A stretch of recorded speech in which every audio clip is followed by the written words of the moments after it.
Praise God. Good morning everyone. And good morning po sa lahat ng ating pong mga viewers, no?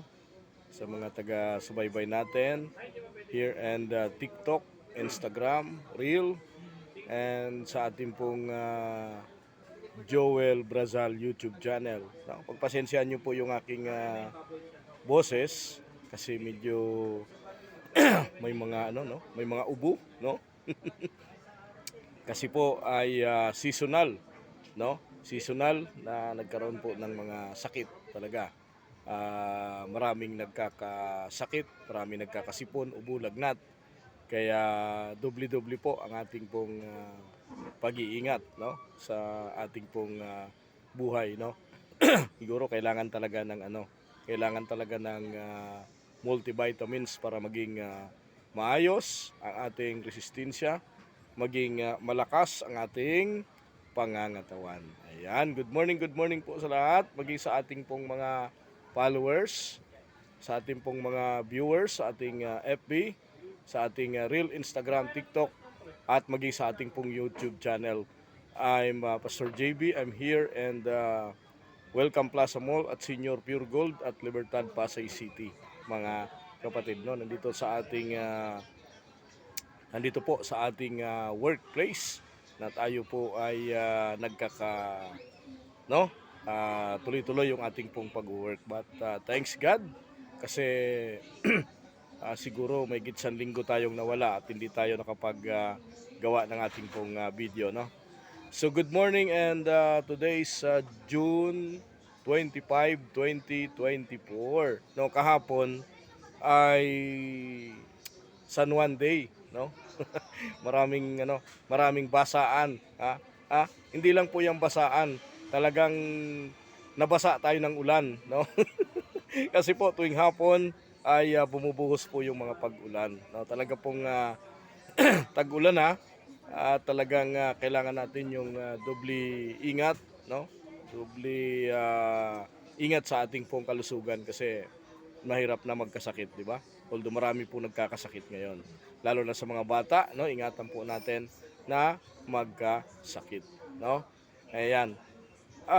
Bago natin pag-usapan yung ating pong content ngayong umaga ay maaari kang mag-like, mag-subscribe sa ating YouTube channel and mag-follow sa ating pong TikTok, Reel, and Instagram. Ayan, huwag po natin kalimutan yan. At siyempre po yung mag-like at mag-share. Lalo na po yung mga comment po natin. Tayo po dapat na mag-comment ng ating pong pag-usapan.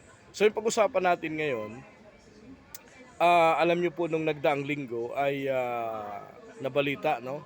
Ito pong panghaharas ng China sa mga sundalo ng Philippine Navy na kung saan po may mga naputulan ng kamay, may mga nasugatan, no, iba, no. So ang sinasabi ng iba, no, sinasabi po ng iba ay kailangan daw patulan na, no, yung China kasi nga po sobra na yung kanilang pangaharas, no. Magamat tayo naman talaga ang panalo sa kaso ng West Philippine Sea, yung tinatawag nating teritoryo, no, tayo po ang panalo doon. Pero kasi alam nyo mga kapatid, no, sa aking pong pananaw ay hindi po tayo mananalo kung giyera, kasi alam niyo yung mga nagsasuggest ng giyera ay lalo na yung mga mayayaman, no? Paano naman po yung mga maliliit nating kababayan, no? Kagaya po natin, isa po tayong ordinaryong mamamayan, ay paano po tayo kung sakali na talagang patulan natin ng China, no? Sa totoo lang, yung mga nagsasabi na kami ang bahala, no? May mga bansa na nagko-commit, no? Na kami ang bahala, no? Kayang-kaya natin sila, no? Lalo na yung mga kaalyado nating bansa. O maaari pong totoo, pero kasi kung imaginein po natin yung kung imaginein natin yung sa Russia, kung paano po nagkagulo yung Russia at saka Ukraine, so doon po yung doon po tayo doon tayo nagka-problema, no, sa usapin pong mga ganon, na kung saan po ay hindi po talaga na solusyonan yung giyera between Russia at saka Ukraine, no. So yun po yung problema natin, kaya yung sinasabi nila na patulan natin o labanan natin, medyo mahirap po yun, mga kapatid, ano. So just pray, no. Sabi nga dito yung pasensya nyo na po, medyo maingay itong paligid natin, ano. Yung sinasabi nila na access, no, sabi ng Bible, access, kung paano ka magkaroon ng access sa Panginoon, no, to pray, no, kasi ang kailangan po natin dito, no, ang kailangan po natin dito yung prayer, no, prayer pool na kailangan natin gawin para tayo po ay samahan ng Panginoon tungkol po dito sa mga nagaganap, no. Although nakalagay naman po talaga sa prophecy na ang ating pong panahon before the second coming of Christ ay talagang mangyayari po yung mga tinatawag na mga iba't ibang mga kaganapan bago po dumating ang Panginoong sa kanya ikalawang pagdating, no, para tayo ay kunin at makasama sa kaharian ng Diyos. So, marami pong mga kaganapan na mga mangyayari. But anyway, yun po yung isa sa mga content natin, no. Papatulan po natin yung ating gigil na gigil tayo at gusto na nating patulan yung China.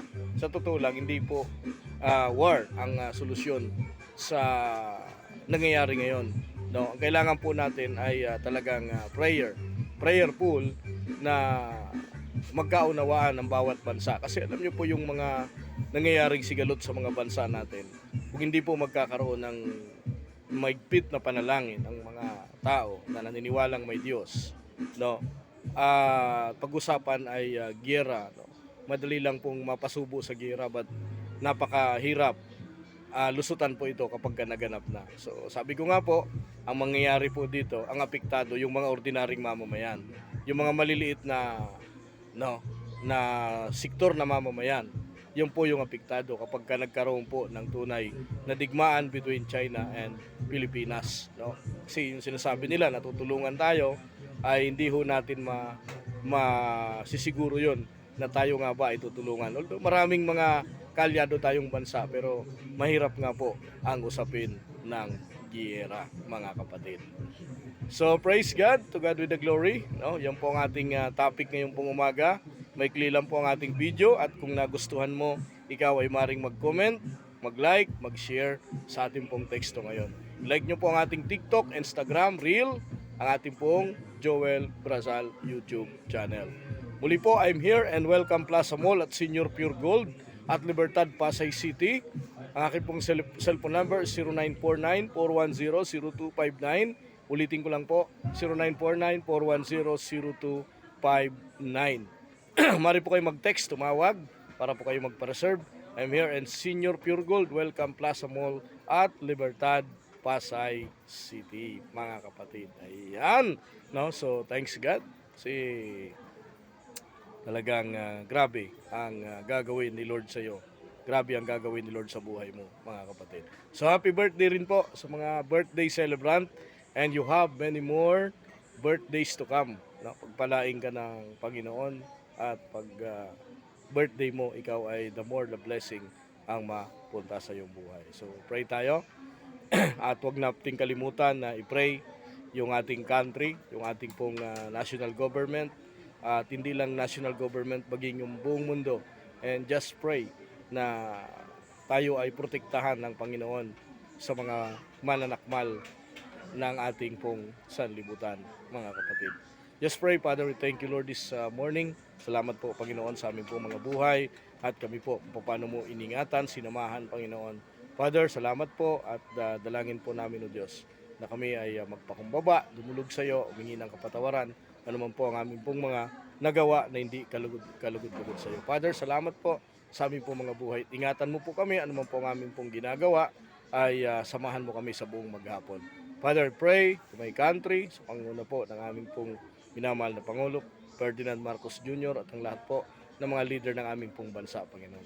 Lord, I pray na pag-ingatan mo lahat ng mga businesses, samahan mo kami, and I pray sa sino mang may sakit ngayong umaga, Panginoon, kami po ay pagalingin mo sa anumang karamdaman na amin pong dinaranas. Just pray naman yung mga kabiguan, kapighatian na nararanasan namin. Naniwala po kami na kasama ka namin bilang Diyos na makapangyarihan sa lahat. Father, thank you. In Jesus' name we pray. Amen and Amen. Excuse me. Okay, thank you guys. Maraming pong salamat at pagpalain po tayo ngayong araw na ito. Ingatan tayo ni Lord. Samahan tayo.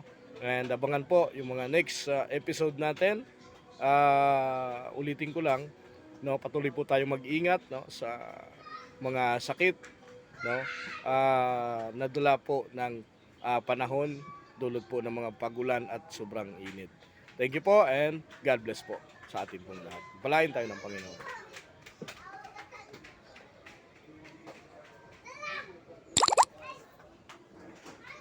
Talk back on.